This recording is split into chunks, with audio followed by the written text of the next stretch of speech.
কিরকম এবছরের মেলা? এই বছরও পালা, সামনে বছর পালা। এখানে মানুষ কি কাজে আসে? এখানে অষ্টি ফেলায়, কেউ কেউ পূজা দিতে আইয়ে, কেউ কেউ পাথা বলি দে, কেউ কেউ মুস বলি দে।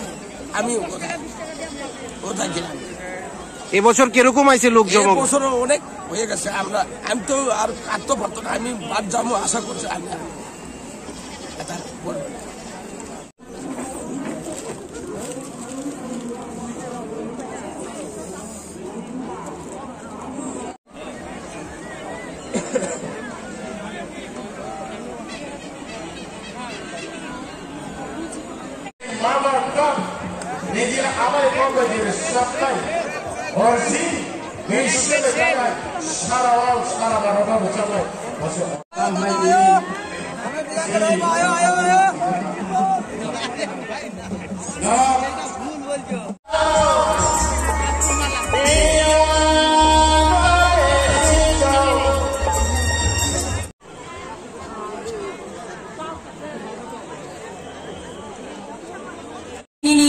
চ্যাংসানাই হাস্তিনী বরমগেনা মন্ত্রী অকরা প্রফেসর ডক্টর মানিক সাহা যত্ন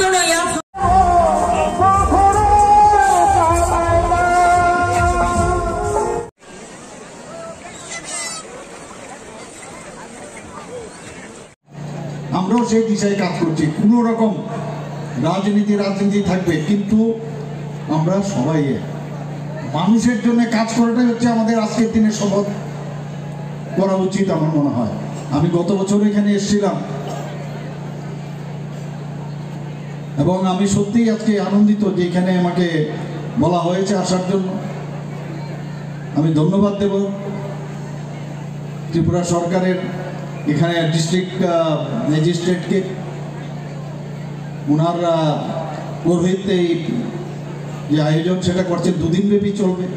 যা শুনলাম যে শুধু পুণ্যার্থীরা শুধু ত্রিপুরার লোক না, ত্রিপুরার বিভিন্ন জায়গা থেকে আসছেন, আসাম থেকে আসছেন, মিজোরাম থেকে আসছেন, পার্শ্ববর্তী যে আমাদের দেশ বাংলাদেশ থেকে এখানে প্রতিনিয়ত লোক আসেন। তো এই জায়গার কত মাহাত্ম্য এটা আগে বুঝতে হবে আমাদের।